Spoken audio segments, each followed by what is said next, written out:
إن الحمد لله نحمده ونستعينه من يهده الله فلا مضل له ومن يضلله فلا هادي له وأشهد أن لا إله إلا الله وحده لا شريك له وأشهد أن محمدا عبده ورسوله فإن خير الكلام كلام الله وخير الهدي هدي محمد وشر الأمور محدثاتها وكل محدثة بدعة وكل بدعة ضلالة صبحكم ومساكم فقد قال النبي عليه الصلاة والسلام بعثت أنا والساعة كهاتين أما بعد فأعوذ بالله من الشيطان الرجيم بسم الله الرحمن الرحيم قاف والقرآن المجيد بل أجبوا أن جاءهم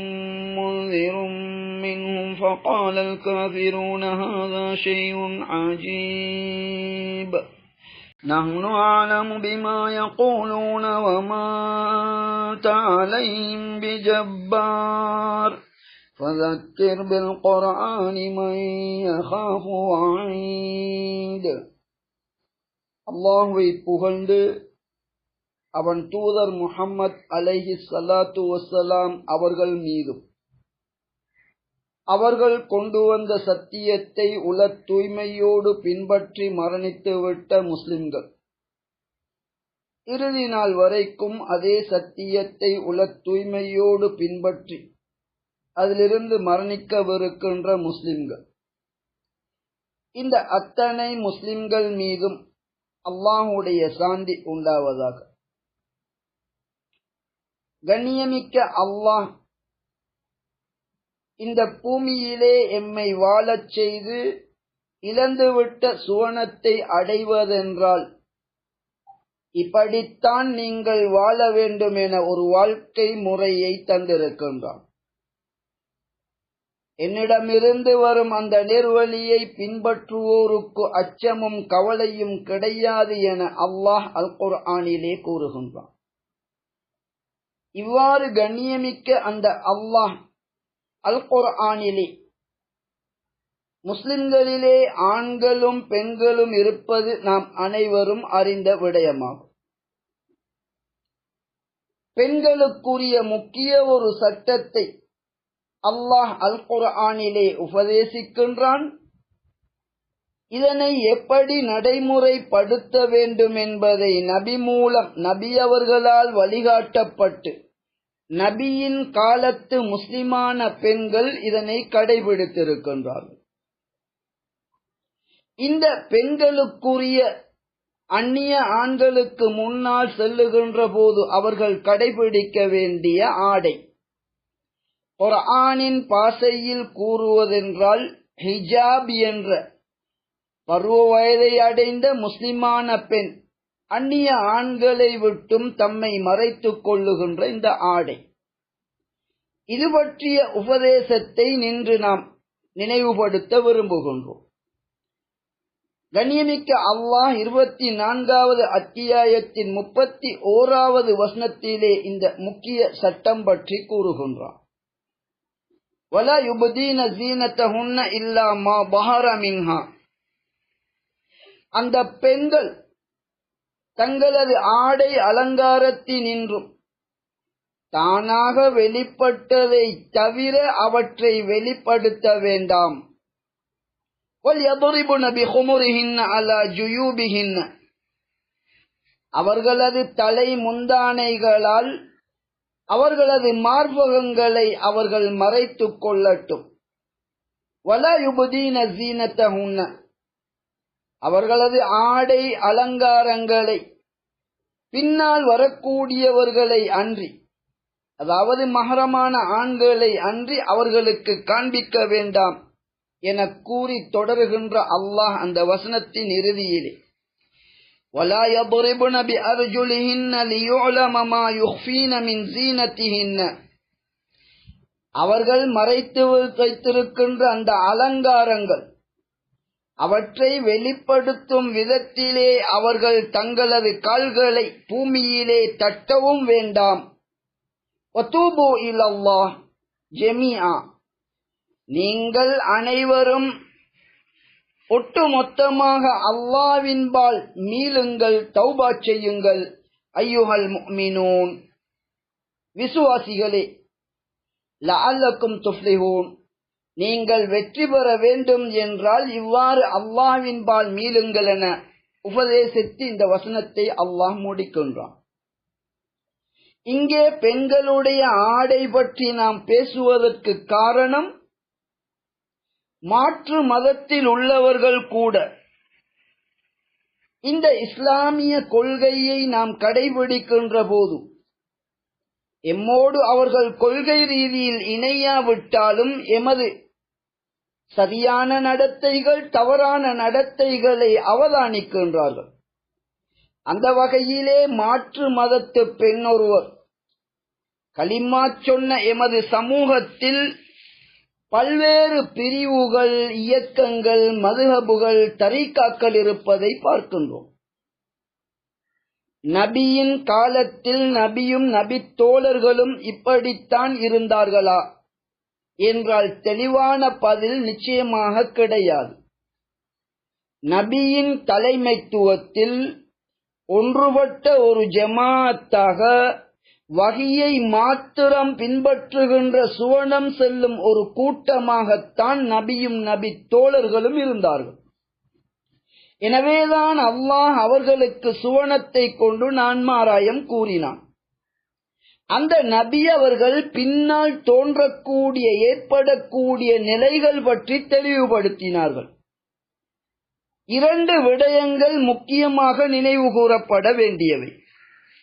ஒன்று, நபியின் காலத்தை போன்று ஒன்றுபட்ட ஒரு இமாம் வழிநடாத்துகின்ற ஒழுக்கமிக்க சுவனம் செல்லுவதற்கு அல்லாஹ் கூறிய நிபந்தனை, அல்லாஹ்வினால் தரப்பட்ட அந்த நேர்வழியை பின்பற்றக்கூடிய ஒரு சமூகமாக நபி அவர்கள் அன்றைய கால முஸ்லிம்களை வழிநடாத்தினார்கள். அதே நபி அவர்கள் பின்னால் ஒரு காலம் தோன்றும், நாம் கூறுவதை போன்றே கூறுவார்கள், இம்மிலிருந்து தோன்றுவார்கள், அவர்கள் நரகத்தின் வாயிலில் இருந்து அழைப்பார்கள், அவர்களோடு சேர்ந்தவர்களை நரகிலே தூக்கி எறிந்து விடுவார்கள் என நபி அவர்கள் எச்சரித்தார்கள். அந்த நிலை இன்று காணப்படுகின்றது. இது ஒரு விடயம். மற்றொரு விடயம், நபி அவர்கள் கூறுகின்றார்கள் 2 சாரார்கள். அந்த 2 சாரார்களை இப்போது நான் பார்க்கவில்லை, ஆனால் இந்த உம்மத்தில் பின்னால் தோன்றுவார்கள் என கூறிவிட்டு அதில் ஒரு சாரார் ஆடை அணிந்தும் ஆடை அணியாத பெண்கள், ஆடை அணிந்தும் ஆடை அணியாத பெண்கள், அதாவது அரைகுறையாக அணியக்கூடிய பெண்கள். அல்லாஹ்வின் தூதர் அன்றைய சஹாபியா பெண்மணிகளுக்கு எப்படி ஆடை விடயத்திலே வழிகாட்டினார்களோ அதனை கடைபிடிக்கின்றவர்கள் இஸ்லாமிய முறைப்படி ஆடை அணிகின்றவர்கள். அவர்கள் முழுமையான ஆடையை அணியக்கூடியவர்கள்.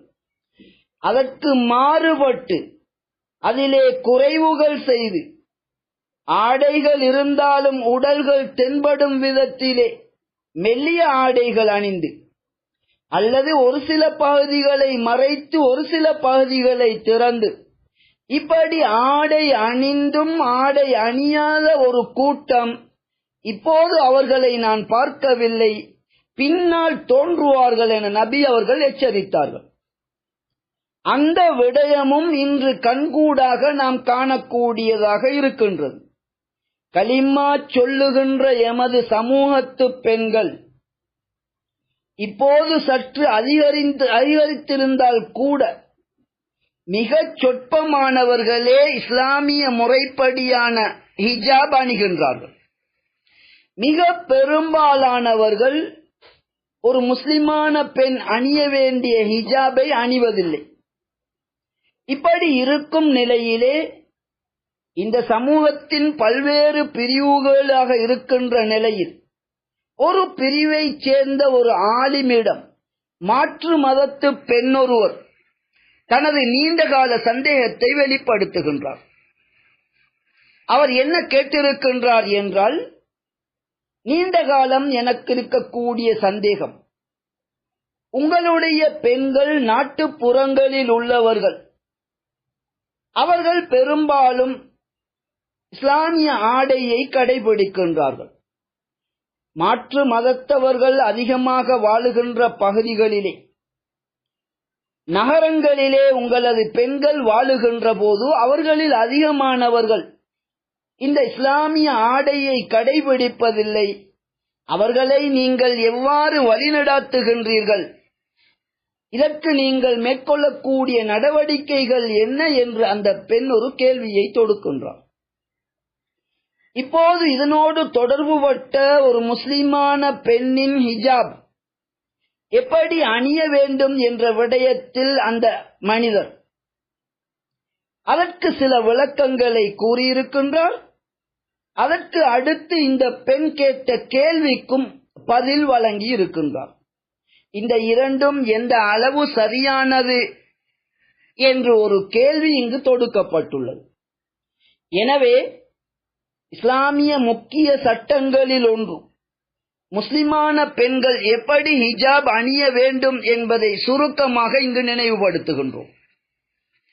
அதன் பிறகு இந்த மனிதர் அந்த விடயத்தில் சொன்ன விடயங்கள் சரியானவையா பிழையானவையா என்பதையும் அதிலே சரியானதையும் சுருக்கமாக உங்களுக்கு நினைவுபடுத்துகின்றோம். எனவே இந்த பின்னணியிலே அல் குர்ஆனின் 24வது அத்தியாயத்தின் 31வது வசனம் மிக முக்கியமானது. பெண்களுடைய ஆடை பற்றி பேசுகின்றது. அதன் கருத்தை ஆரம்பத்திலே உங்களுக்கு நான் கூறிவிட்டேன். இதிலே முக்கியமாக கவனிக்க வேண்டிய மற்றொரு அடிப்படை, நேர்வழியை பின்பற்றி சுவனம் செல்ல விரும்புகின்ற உங்களிலே ஒவ்வொருவரும் மனதிலே பசுமரத்தாணி போல் பதித்து வைத்துக் கொள்ளுங்கள், குர்ஆனை வழங்கிய அல்லாஹ் அதற்குரிய விளக்கத்தை நாமே வழங்குவோம் என கூறுகின்றான். குர்ஆனுக்கு அப்பால் வஹி மூலம் தரப்பட்டது என்ன? அவனால் தேர்வு செய்யப்பட்ட முஹம்மது என்ற அந்த மனிதருக்கு ஹதீஸ் என்று நாம் கூறுகின்றோமே, குர்ஆனுடைய வசனங்களை, குர்ஆனை வழங்கிவிட்டு அதற்குரிய விளக்கம் இதுதான் என்று அந்த மனிதருக்கு தனியான வகையை அல்லாஹ் இறக்கி அருளினான். எனவே அனைத்துக்கு முதலான குர்ஆனுடைய விளக்கம் சுன்னாவிலே நாம் தேட வேண்டும். சுன்னா அல்லாத விளக்கங்கள் எவ்வளவு பெரிய அறிஞர் கூறியிருந்தாலும் சுன்னாவிற்கு முரணான விளக்கங்களை எடுப்பதுதான் நாம் ஆரம்பத்திலே சொன்ன விடயம். ஒரு இமாமின் கீழ் ஒன்றுபட்டு நேர்வழியில் இருக்க வேண்டிய சமூகம் ஒரு கூட்டத்தை தவிர மற்ற அனைவரும் வழிகட்டார்கள் என்றால் குர்ஆனின் விளக்கமாகிய சுன்னாவின் விளக்கத்தை கைவிட்டதுதான் அவ்வளவு பெரிய விபரீதத்தை ஏற்படுத்துகின்றது. ஹிஜாபுடைய விடயத்திலும் இதுதான் நடைபெற்றிருக்கின்றது. முதலிலே குர்ஆன் வசனத்தின் விளக்கத்தை நாம் ஹதீஸிலே பார்த்தால், அதாவது தானாக வெளிப்பட்டாலே தவிர பருவம் அடைந்த ஒரு பெண் தன்னுடைய முகம், முன்னங்கைகள் உட்பட முழு உடலையும் மறைக்க வேண்டும் என்பதை தான் குர்ஆன் வசனம் கூறுகின்றது. வலா யுபதீன ஸீனத்தஹுன்ன, அவர்களது ஆடை அலங்காரங்களை அவர்கள் வெளிப்படுத்த வேண்டாம். இல்லா மா பஹர மின்ஹா, தானாக வெளிப்பட்டாலே தவிர என்பதுதான் இந்த வசனத்தின் கருத்து. நாமவே முகத்தையும் முன்னங்கையையும் வெளிப்படுத்தலாம் என்று இந்த வசனத்திற்கு கருத்து கொடுப்பது ஹதீஸின் அடிப்படையிலும் தவறானது, மொழி ரீதியிலும் தவறானது. இதே நேரத்திலே முஸ்லிமான பருவ வயதை அடைந்த ஒரு பெண் இந்த குர்ஆன் வசனத்தை நபியுடைய காலத்தில் எப்படி பின்பற்றினார்கள், இதுதான் குர்ஆனுக்கு நபி அவர்கள் கற்றுத்தந்த விளக்கமாகும். ஒரு ஹதீஸை கூறுகின்றோம். சஹீஹ் புகாரியிலே 4141வது இலக்கத்திலும் இந்த ஹதீஸ் இருக்கின்றது. ஆயிஷா ரலியல்லாஹு அன்ஹா அவர்கள் அறிவிக்கின்றார்கள், ஒவ்வொரு யுத்தத்திலே செல்லும் போதும் பல மனைவியர் இருந்த நபி அவர்களில் ஒருவரைத்தான் அழைத்துச் செல்ல முடியும் எனும் நிலையிலே துண்டு குலுக்கி யாரது பெயர் வருகின்றதோ அவரை அழைத்துச் செல்வார்கள். அப்படி ஒரு யுத்தத்திலே ஆயிஷா ரலியல்லாஹு அன்ஹா அவர்கள் அழைத்துச் செல்லப்படுகின்றார்கள். உணவு பற்றாக்குறை காரணமாக மிக மெலிந்த உடலுடையவர்களாக அப்போது இருந்தார்கள். யாரோ ஒருவருடைய நகையை கடனாக வாங்கி அணிந்து கொண்டு சென்றிருந்தார்கள். இடையிலே தங்கும் இடங்களிலே பல்லக்கை கீழே வைத்துவிட்டு நபி தோழர்களும் ஒதுங்கி விடுவார்கள். அந்த பெண் தங்களுக்குரிய தேவைகளை முடித்துக் கொண்டு அந்த பல்லக்கிலே வந்து அமர்ந்து கொள்வார்கள். அங்கே வருகின்ற நபித்தோழர்கள் அதனை வாகனத்தின் மீது வைத்து பயணம் சென்று விடுவார்கள்.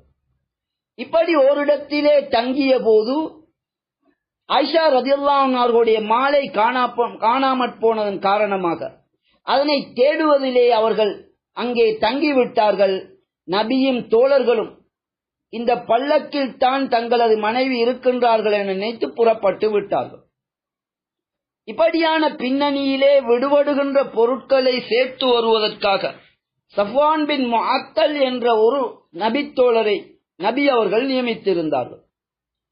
நபியும் தோழர்களும் சென்றுவிட்ட நிலையில் தனிமையில் ஆகிவிட்ட ஆயிஷா ரலியல்லாஹு அன்ஹா அவர்கள் அங்கே எவரும் இல்லாத காரணத்தினால், நன்றாக கவனித்துக் கொள்ளுங்கள், எவருமே இல்லாமல் தனிமையில் இருந்த அவர்கள் தங்களது முகத்தை திறந்த நிலையிலே களைப்புற்று தூங்கி விடுகின்றார்கள். பின்னால் தாமதித்து வந்த இந்த நபித்தோழர் ஒரு மனிதர் தூங்குவதை காணுகின்ற போது நெருங்கி பார்த்தபோது ஒரு பெண் என்கின்றபடியால் இன்னா லில்லாஹி வ இன்னா இலைஹி ராஜிஊன் என கூறுகின்றார்கள். சப்தம் கேட்ட ஆயிஷா ரலியல்லாஹு அன்ஹா அவர்கள் கூறுகின்றார்கள், ஃபஸ்தைகது பிஇஸ்திர்ஜாஇஹி, இன்னா லில்லாஹி வ இன்னா இலைஹி ராஜிஊன் என அவர் கூற கேட்டதும் நான் விழித்துக் கொண்டேன். ஃபஹம்மர்து வஜ்ஹி பிஜில்பாபி, உடனடியாக எனது முகத்தை ஜில்பாப் என்ற மேலங்கி மூலம் நான் முகத்தை மறைத்துக் கொண்டேன் என்று ஆயிஷா ரலியல்லாஹு அன்ஹா அவர்கள் கூறுகின்றார்கள். ஒரு முஸ்லிமான பெண், பருவ வயதை அடைந்த பெண், அந்நிய ஆண்கள் முன்னால் தன்னுடைய முகம் உட்பட முன்னங்கைகள் உட்பட ஒட்டுமொத்த உடலையும் மறைக்க வேண்டும் என்பதுதான் நபியின் வழிகாட்டலாகும். எனவே நபியின் மனைவி அதனை செய்திருக்கின்றார்கள். முகத்திரை என்பது பார்க்கின்ற கண்களையும் உடையதாக இந்த முகம் இருக்கின்றது. கண்களை மறைத்துக் கொண்டால் எதனையும் பார்க்க முடியாது, நடைமுறைக்கு பொருத்தமற்றது. எனவே கண்களை மறைக்கின்ற அந்த திரை கண்ணின் அளவை விட சற்று பெரிய ஓட்டை கொண்ட திரையை அரபு மொழியிலே நிகாப் என்று சொல்லப்படும். இந்த நிகாபை தான் நபியுடைய காலத்தில் நபி தோழியர்கள் அணிந்திருக்கின்றார்கள். இவ்வாறு கண்களுக்கான ஓட்டையை தவிர முழு உடலையும் மறைப்பதுதான் இஸ்லாமிய வழிமுறையாகும்.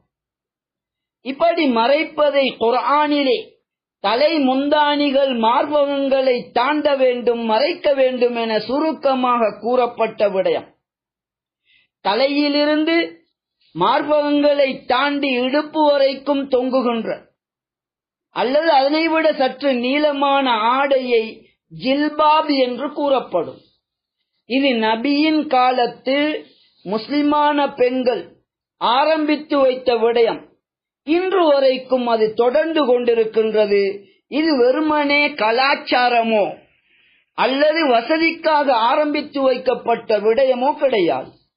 எனவே முதலிலே சுருக்கமாக, பருவம் அடைந்த ஒரு பெண் அந்நிய ஆண்களுக்கு முன்னால் முகம் முன்னங்கைகள் உட்பட தானாக வெளியே தெரிந்தாலே அன்றி உடலின் எந்த உறுப்பையும் அவள் வெளிப்படுத்த கூடாது என்பதுதான் இஸ்லாமிய ஹிஜாப் ஆகும். முதலிலே இதனை சரியாக தெரிந்து கொள்ளுங்கள்.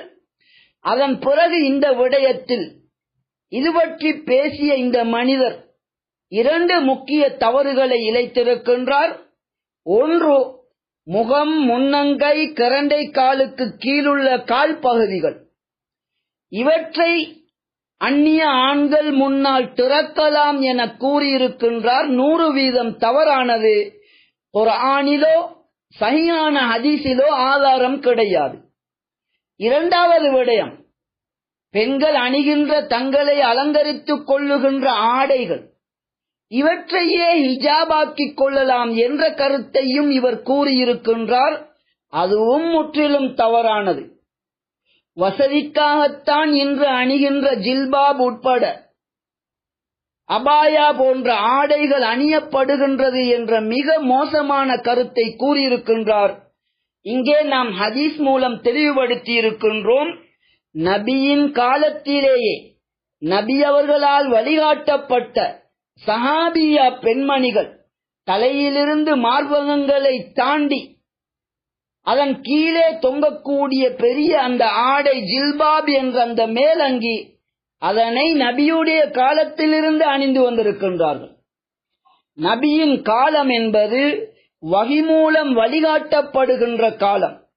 எனவே இந்த அபாயா என்ற ஆடை ஒரு இலகுவிற்காக அணிகின்றார்கள் என்ற ஒரு கருத்தை இவர் கூறியிருப்பது இஸ்லாமிய தெளிவு இல்லாத ஒரு கூற்றாகும். அதே போன்று அவரிடம் தொடுக்கப்பட்ட கேள்விக்கு அவர் வழங்கிய பதில், அதிலுள்ள தவறு என்ன போன்ற விடயங்களை 2வது குத்பாவிலே நாம் பார்ப்போம். அந்த அல்லாஹ்விடம் பாவ மன்னிப்பு தேடுங்கள். வெற்றி பெறுவதற்கு ஆண்களும் பெண்களும் அதனை செய்ய வேண்டும் என்று மேற்படி வசனத்திலே அல்லாஹ் அதனை கூறியதை உங்களுக்கு நினைவுபடுத்தினோம். எனவே அல்லாஹ்விடம் மன்னிப்பு தேடுங்கள். அவன் மிகவும் மன்னிக்க கூடியவனாகவும் மிகவும் கருணை காட்டக்கூடியவனாகவும் இருக்கின்றான்.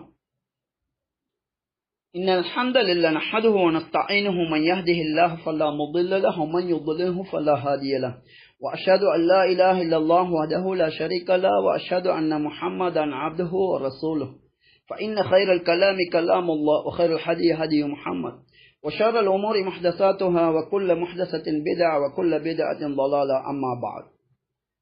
மாற்று மதத்து பெண் ஒருவர் கலிமா சொல்லுகின்ற சமூகத்தின் இன்றைய பெண் சாராரினது நிலையை கண்ணுற்று நீண்ட நாள் அது பற்றிய சந்தேகத்தில் இருந்துவிட்டு கேள்வியை தொடுத்திருக்கின்றார்.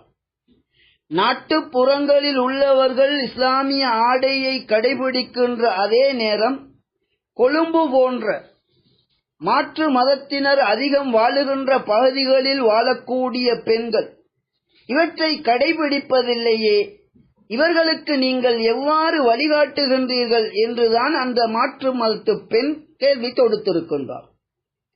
வெறுமனே போதிப்பதுதான் எங்களது கடமை, இதனை அவர்களுக்கு நாம் நிர்பந்திப்பதில்லை என்ற ஒரு கையால் ஆகாத நெருவழியில் இருக்கின்ற நபியின் காலத்து இஸ்லாம் இல்லாத நிலையில் இந்த மனிதர் தன்னை காப்பாற்றி இஸ்லாம் என்ற கொள்கையை விலையாக கொடுத்திருக்கின்றார். அல்லாஹும் தூதரும் தந்த தூய இஸ்லாத்தை போதிப்பதற்கு பதிலாக நபி அவர்கள் எச்சரித்த நிலை ஏற்பட்டிருக்கின்றது. அதிலிருந்து சீர்திருந்த வேண்டும் என்பதை உணர்வதற்கு பதிலாக ஏதோ தாமிருக்கின்ற வழியை நேர்வழி போன்று இந்த மனிதர் சித்தரித்திருக்கின்றார். முதலிலே ஹிஜாபுடைய சட்டத்தில் குர்ஆன் சுன்னாவை பின்பற்றுவதாக கூறுகின்ற இந்த மனிதர் குர்ஆன் சுன்னாவில் இருந்து எந்தவித ஆதாரமும் இல்லாமல் முகம், முன்னங்கை, கரண்டை காலுக்கு கீழ்ப்பட்ட பகுதி இவற்றை மறைக்க வேண்டிய அவசியம் இல்லை என்று கூறியிருக்கின்றார். இது எந்த குர்ஆன் வசனத்திலே இருக்கின்றது? எந்த ஹதீஸிலே இருக்கின்றது? நபியின் பெயரால் சஹீஹான எந்த ஒரு ஹதீஸிலும் பெண்கள் அந்நிய ஆண்களுக்கு முன்னால் முன்னங்கைகளையும் முகத்தையும் கரண்டைக்கு கீழ்ப்பட்ட பகுதியையும் திறக்கலாம் என்பது எந்த சஹீஹான ஹதீஸிலும் கிடையாது. ஆம், இஹ்ராம் அணிகின்ற பெண்கள், நன்றாக கேட்டுக்கொள்ளுங்கள், இஹ்ராம் அணிகின்ற பெண்கள் அந்த இஹ்ராம் அணிகின்ற போது அவர்கள் முகத்திரையையும் முன்னங்கையை மறைக்கின்ற கையுறைகளையும் அணியக்கூடாது என சொன்ன ஹதீஸ் சஹீஹ் புகாரியிலே இருக்கின்றது. எனவே இந்த முகத்தையும் முன்னங்கையையும் திறப்பதென்பது ஒரு முஸ்லிமான பெண்ணுக்கு எப்போதும் உள்ள சட்டம் கிடையாது. இஹ்ராம் அணிகின்ற போது மட்டும் உள்ள சட்டம். இஹ்ராமை களைகின்ற போது வலமை போன்று முகத்தை மூடி முன்னங்கைகளை மூடி பாதங்கள் உட்பட முழு உடலையும் மூடுவதுதான் இஸ்லாமிய ஆடையாகும். எனவே முதலிலே இந்த ஒரு தவறை செய்திருக்கின்றார். இரண்டாவது தவறு, நகரங்கள் என்பவை நரகங்களாக மாறியிருக்கின்றன என்ற ஒரு உண்மையை நாம் புரிய வேண்டும். இரண்டு விதங்களிலும் அது நரகங்களாக மாறியிருக்கின்றது. எங்களுக்கு முக்கியம் எது என்றால், மரணத்தின் பின்னர் வெற்றி பெறுவதற்கான இஸ்லாமிய வரம்புகள் எங்கே பின்பற்றப்படுகின்றதோ அதுதான் முக்கியமானது. அந்த வகையில் மாற்று மதத்து பெண் தொடுத்த இந்த கேள்வி, நகரங்களிலே இஸ்லாமிய வரம்புகள் பேணப்படுவதை விட கிராமங்களிலே அவற்றை பேணுவதற்கான வாய்ப்பு வசதிகள் உட்பட அந்த மக்களிடம் இந்த இஸ்லாமிய வரம்புகளை பின்பற்றுகின்ற உணர்வும் அதிகமாகவே காணப்படுகின்றது. இங்கே நபி அவர்கள் பின்னால் தோன்றும் என்று சொன்ன விடயத்தையும் நாம் நினைவு கூற வேண்டும். இரண்டு சாரார்கள், அவர்களை இப்போது நான் பார்க்கவில்லை, பின்னால் அவர்கள் தோன்றுவார்கள் என நபி அவர்கள் கூறினார்கள். இதுதான் இன்று நடந்திருக்கின்றது. நபியின் காலத்திலே முகத்திரையை, கண்களுக்கு ஓட்டை கொண்ட நிகாப் என்ற அந்த முகத்திரையை கொண்டு முகத்தை மறைக்கின்ற அதே நேரம் ஜில்பாப் என்ற அந்த மேலங்கி, தலையிலிருந்து மார்பகங்களை கடந்து இடுப்பு வரை தொங்கக்கூடிய அந்த மேலங்கி நபியுடைய காலத்திலே இருந்தது. ஆனால் இந்த மனிதர் இஸ்லாம் சார்பாக பதில் கூறுவது என கூறிவிட்டு இந்த ஹதீஸ்களை கூட அறியாமல் தானும் வழிகட்டு பிறரை வழிகெடுக்கின்றார். நபியின் காலத்திலே இவ்வாறு முழுமையான ஹிஜாப் அணியாத பெண்கள் நபியுடைய அந்த முஸ்லிம் கூட்டத்தாரிலே முஸ்லிமான பெண்ணாக அங்கே எவருமே இருக்கவில்லை. எனவேதான் நபி அவர்கள் அரைகுறை ஆடை அணிகின்ற பெண்கள், அவர்கள் இப்போது இல்லை, பின்னால் தோன்றுவார்கள் என கூறினார்கள். எனவே சுருக்கம், மாற்று மதத்து பெண் சுட்டிக்காட்டிய விடயம், நபியின் காலத்து இஸ்லாம் இன்று இஸ்லாம் தமது கொள்கை என கூறுகின்ற மிக அதிகமான பிரிவுகள், இயக்கங்கள், தரீகாக்கள், இப்படி ஒரு இமாமின் கீழ் ஒன்றுபட்ட அமைப்பை தவிர பல்வேறு பிரிவுகளாக பிரிந்திருந்து அவர்கள் வழிகாட்டுகின்ற முறைமை நபியுடைய காலத்து இஸ்லாம் இல்லை என்பதால் இப்படி முஸ்லிம் என கூறிக்கொண்டே இஸ்லாத்திற்கு முரணான ஆடைகளை பெண்கள் அணிகின்றார்கள். இதுதான் உண்மை நிலை. நபியை போன்று நேர்வழியிலே நாம் நடப்பதென்றால் ஒரு தலைவரின் கீழ் வஹியை பின்பற்றுகின்ற சமூகமாக நாம் இருக்க வேண்டும். நகரத்தில் இருந்தாலும் சரி, நாட்டுப்புறத்தில் இருந்தாலும் சரி, கட்டாயம் முஸ்லிமான ஒரு பெண் கடைபிடிக்க வேண்டிய அந்நிய ஆண்களுக்கு முன்னால் ஹிஜாபை கடைபிடிப்பது கட்டாயமானதாகும். முஸ்லிமான பெண்களுக்கு இதனை கூறுகின்ற போது அதனை அவர்களுக்கு திணிக்கின்றோம் என்று யாராவது சொன்னால் இது உண்மைக்கு புறம்பானது, அறிவீனமானது. ஏனென்றால் இஸ்லாம் என்பது சுவனம் செல்லுவதற்குரிய ஒரு கொள்கையாகும்.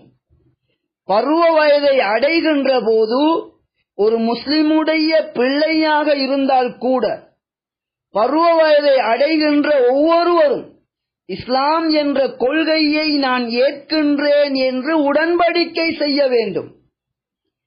அப்படி அந்த கொள்கையை ஏற்றவர்களுக்கு இஸ்லாமிய வரம்புகள் போதிக்கப்படும். இம்மை மறுமை நலவுகளுக்கான வழி காட்டப்படும்.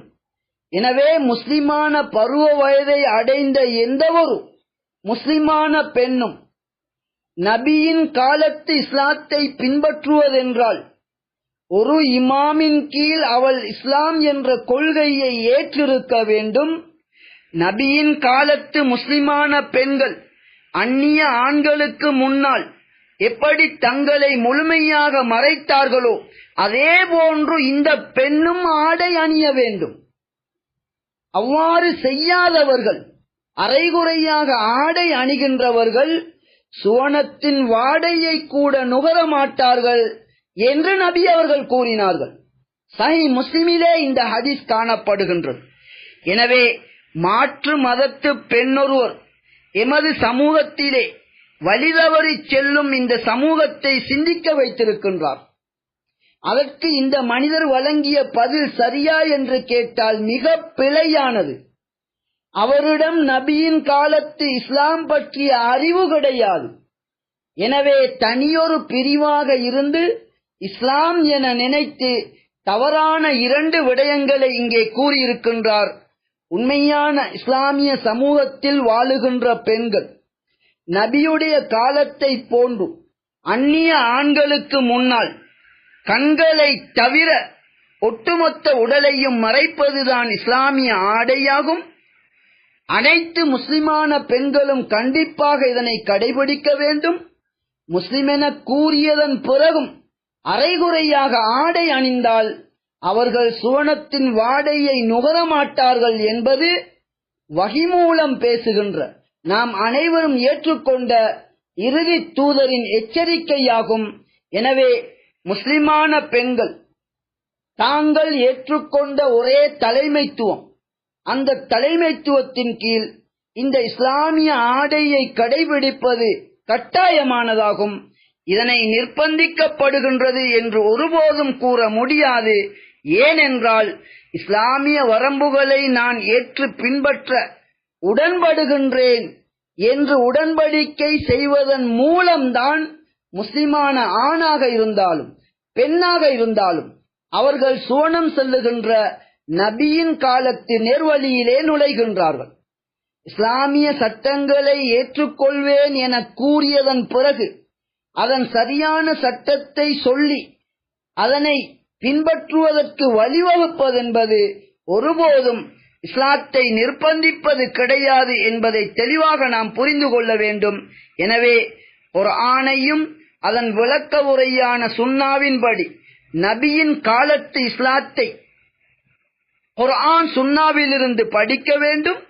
நபியும் நபி தோழர்களும் பின்பற்றியது போன்று ஒரு இமாமின் கீழ் ஒன்றுபட்டு சுவனம் செல்லும் தகுதியுடைய முஸ்லிம்களாக நாம் மாற வேண்டும். அந்த பாக்கியத்தை அல்லாஹ் அனைவருக்கும் தந்தருள்வானாக. அகூலு ஹாதா வ அஸ்தக்ஃபிருல்லாஹ லி வ லிசாயிரில் முஸ்லிமீன வல் முஸ்லிமாத்.